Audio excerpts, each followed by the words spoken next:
साथियों नमस्कार। आज एक दुखद खबर फिल्म इंडस्ट्री से आई है। धीरज कुमार साहब का देहांत हो गया है। जो लोग 90s के दौर के टीवी से वाकिफ़ हैं उन्हें अंदाज़ा होगा कि धीरज कुमार साहब कौन थे, और अगर ये भी अंदाज़ा नहीं होगा तो वो एक चीज़ को जानते होंगे, क्रिएटिव आई प्रोडक्शन। उस ज़माने में कई टीवी शोज़ ऐसे हुआ करते थे जिनके आखिर में हमें पता चलता था कि क्रिएटिव आई प्रोडक्शंस के द्वारा ये इन शोज़ का निर्माण किया गया है।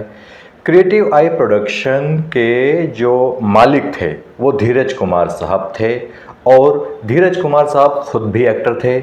FTII से पास आउट थे, film and television institute of Poona से। पंजाब के रहने वाले थे। किसी ज़माने में 1944 में शायद उनका जन्म हुआ था, अगर मैं गलत नहीं हूँ तो। और वो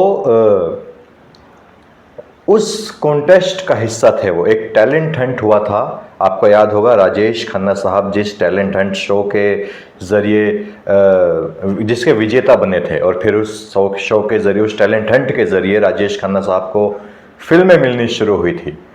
उसी टैलेंट हंट शो में धीरज कुमार साहब ने भी पार्टिसिपेट किया था, और उसी शो में सुभाष घई साहब भी थे। उसी टैलेंट हंट कॉन्टेस्ट में उन्होंने भी, सुभाष घई साहब ने भी पार्टिसिपेट किया था उसी टैलेंट हंट शो कॉन्टेस्ट में। माफ़ कीजिएगा, मैं बार बार शो बोल रहा हूँ। तो साथियों, कल रात धीरज कुमार जी की तबीयत ख़राब हुई।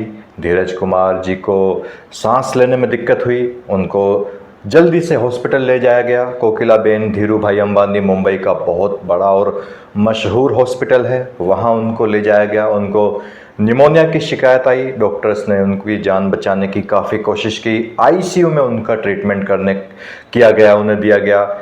जब उनकी सेहत में सुधार होते हुए नहीं दिखा गया, उनकी हालत ख़राब होती गई, तो उन्हें वेंटिलेटर पर रखा गया। लेकिन आज सुबह उनका निधन हो गया। कहा जाता है कि उन्हें अचानक से एक हार्ट अटैक आया और उनका देहांत हो गया।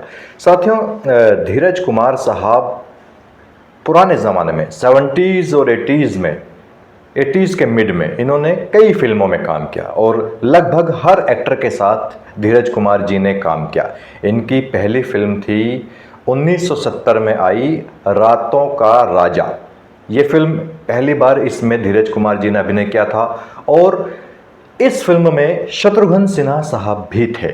इसके बाद कई और फिल्मों में धीरज कुमार जी ने अभिनय किया। वो दरअसल हीरो नहीं बन पाए थे, वो हिंदी फिल्मों में सपोर्टिंग एक्टर बनकर रह गए। कई बार उन्होंने अच्छे किरदार निभाए, कई बार उन्होंने विलेनियस किरदार भी निभाए। और फिर कुछ ऐसा हुआ एक बार कि उन्हें पंजाबी फिल्मों में काम करने का ऑफ़र मिला, और धीरज कुमार जी पंजाबी इंडस्ट्री में काम करने पहुंच गए। 3 साल तक उन्होंने पंजाबी फिल्म इंडस्ट्री में काम किया। उसके बाद 3 सालों में वो करीब 21 पंजाबी फिल्मों में नज़र आए। फिर वो मनोज कुमार जी के कहने पर लौट आए। मनोज कुमार साहब से, स्वर्गीय मनोज कुमार साहब, इसी साल कुछ दिनों पहले मनोज कुमार जी का देहांत हुआ था। तो मनोज कुमार जी के कहने पर धीरज कुमार जी वापस लौट आए। मनोज कुमार जी ने फ़ोन पर उनसे बात की थी और कहा था कि भाई, तुम क्या कुएं का मेंढक बनना चाहते हो क्या? ठीक है, तुम पंजाबी फिल्म इंडस्ट्री में कामयाब हो रहे हो, रीजनल फिल्म में काम करना कोई बुरी बात नहीं है, अच्छी बात है, करो, लेकिन बॉलीवुड को मत छोड़ो, क्योंकि बॉलीवुड महासागर है।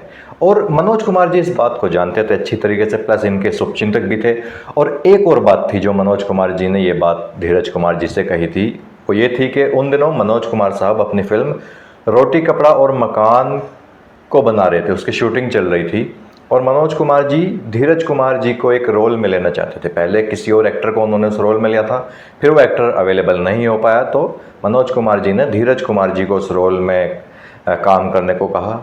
क्योंकि धीरज कुमार जी मनोज कुमार जी का बहुत सम्मान करते थे, तो उनके कहने पर वो पंजाब से मुंबई आ गए वापस, और फिर मुंबई में भी उन्होंने काम किया, अच्छा काम किया। लगभग सभी स्टार्स के साथ काम किया। जितेंद्र जी, लोग कई उनको जितेंद्र जी का भाई तक समझने लग जाते थे, क्योंकि उनका चेहरा जितेंद्र जी से थोड़ा मिलता था। तो जितेंद्र जी के साथ भी काफ़ी काम किया। फिर 1985 में धीरज कुमार जी मूव हुए टीवी इंडस्ट्री की तरफ। ऐसा हुआ कि जब धीरज कुमार जी फिल्मों में काम कर रहे थे तो काम तो बढ़िया कर रहे थे, पैसा भी खूब आ रहा था, मुंबई में घर गाड़ी मकान सब हो गया था, एकदम बढ़िया, सब कुछ लाइफ सेटल्ड थी। लेकिन संतुष्टि नहीं थी, क्योंकि पहचान नहीं मिल पा रही थी कुछ खास। अब संतुष्टि नहीं रहती थी तो बेचैन रहते थे। अब एक दफ़ा धीरज जी के बड़े भाई इनसे मिलने मुंबई आए। बड़े भाई इनके एयरफोर्स में थे, विंग कमांडर थे एयरफोर्स में।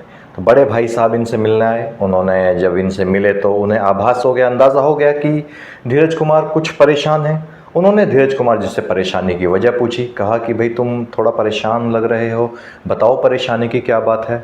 इन्होंने बताया कि मैं संतुष्ट नहीं हूँ, पैसा भी कमा रहा हूँ, घर भी हो चुका है, गाड़ी भी हो चुकी है, फैमिली हो चुकी है, लेकिन दिल को संतुष्टि नहीं मिल रही है। तब बड़े भाई ने धीरज कुमार जी से कहा कि एक काम करो, तुम फिल्में छोड़ो, टीवी की तरफ शिफ्ट हो। टीवी इस वक्त दूरदर्शन, उस वक्त तो दूरदर्शन ही था, तो उन्होंने बताया कि दूरदर्शन कमर्शलाइज्ड होने जा रहा है, उस पर टीवी शोज़ वगैरह बनेंगे, तो तुम टीवी शोज़ बनाना शुरू करो। पहले तो धीरज कुमार जी को बड़ा अचंभा हुआ, क्योंकि उस ज़माने में ऐसा होता था कि फिल्म इंडस्ट्री के जो कलाकार होते थे वो टीवी पर काम करने को छोटी बात समझते थे। फिर धीरज कुमार जी ने सोचा, उन्होंने लगा कि अगर वो अच्छा करेंगे तो टीवी भी उन्हें बहुत सारी अपॉर्चुनिटीज़ और नई पहचान दे सकता है। धीरज कुमार जी ने रिसर्च शुरू की, उनके दिमाग में आइडिया आया, उन्होंने 2 शोज़ बनाए। मैं अभी उन शोज़ का नाम भूल रहा हूँ, 1 मिनट में आपको अभी बता देता हूँ साथियों, देखकर। और जो भी वो शो बनाया था उन्होंने पहला, उसका पहला एपिसोड साहब उन्होंने कामिनी कौशल जी के साथ बनाया था। और वो शो कुछ ऐसा था कि जिसमें भूले बिसरे भारत के जो लोग थे, जो वीर थे, जिनकी कहानियाँ इतिहास में बहुत अच्छे से बताई नहीं गई थी, उनकी कहानियाँ उस शो में बताई गई थी। मैं आपको अभी शो का नाम बता देता हूँ।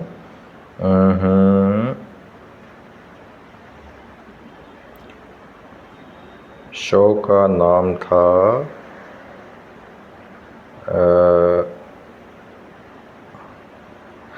कहाँ गए वो लोग। जी हाँ, शो का नाम था कहाँ गए वो लोग।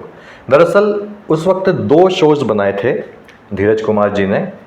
2 शोज़ के पायलट एपिसोड्स बनाए थे। पहले एपिसोड, एक तो कहाँ गए वो लोग और दूसरा खजाना। खजाना शो ऐसा था कि उसमें दुनिया भर की अच्छी अच्छी कहानियाँ बताई जानी थी। और जब दोनों एपिसोड शूट कर लिए, दोनों शोज़ के पहले एपिसोड शूट कर लिए, बड़ी मेहनत लगी उसमें, क्योंकि बजट वगैरह इनके पास उतना था नहीं, खर्चा खूब किया, रिसर्च खूब की। और तमाम इंडस्ट्री के दिग्गजों का, मनोज कुमार साहब ने इनका जो कहाँ गए वो लोग शो था उसमें काफ़ी हेल्प की। मनोज कुमार जी ने अभिनय भी किया था, प्लस प्रोडक्शन में भी काफ़ी हेल्प की थी। डॉक्टर राही मासूम रज़ा साहब ने लिखने में काफ़ी मदद की थी कहाँ गए वो लोग शो को। तो फाइनली दूरदर्शन को जब प्रेजेंट किया, दूरदर्शन ने दोनों शोज़ को स्वीकार कर लिया, पास कर दिया। और फिर धीरज कुमार जी ने खजाना शो ड्रॉप कर दिया, क्योंकि उनका उतना उस वक्त संसाधन नहीं थे कि वो 2 शोज़ एक साथ कैरी कर सकें। तो इसीलिए उन्होंने खजाना शो ड्रॉप कर दिया और ये शो बनाया आपका कहाँ गए वो लोग। और वो शो बहुत हिट हुआ, बढ़िया चला वो शो। और साथियों देखिए, उसके बाद तो फिर उन्होंने एक से एक शोज़ बनाए, और एक उनका शो था ओम नमः शिवाय, बहुत चला वो शो। मुझे याद है, मैं रात के वक्त आता था उस ज़माने में वो, जब मैं देखा करता था, और मुझे पता नहीं क्यों उससे बड़ा लगाव होता था। मतलब मुझे मज़ा आता था, दिलचस्पी जगती थी। और अगर मैं गलत नहीं हूँ तो ये वही शो है जिसमें एक बड़ा ही शानदार सा एक भक्ति गीत था। अभी मुझे वो गीत याद नहीं आ रहा है, मगर वो बड़ा यूनिक लगा था मुझे। तो वो शो बहुत अच्छा था। और भी कई शोज़, केवल धार्मिक ही नहीं, दूसरे तरह के फैंटेसी शोज़ भी बनाए थे, सोशल शोज़ भी इन्होंने बनाए थे। तो ये थे धीरज कुमार जी। बहुत ज़्यादा नाम इनका नहीं हुआ फिल्म इंडस्ट्री में, इनको या मीडिया में उतनी जगह नहीं मिली जैसा कि दूसरे कई कलाकारों को मिली। भले ही वो कलाकार लीड हीरो या हीरोइन नहीं थे, सपोर्टिंग एक्टर ही रहे थे, मगर उन्हें अच्छी खासी जगह मिली, मीडिया में, अखबारों में जगह मिली, टीवी चैनलों पर जगह मिली।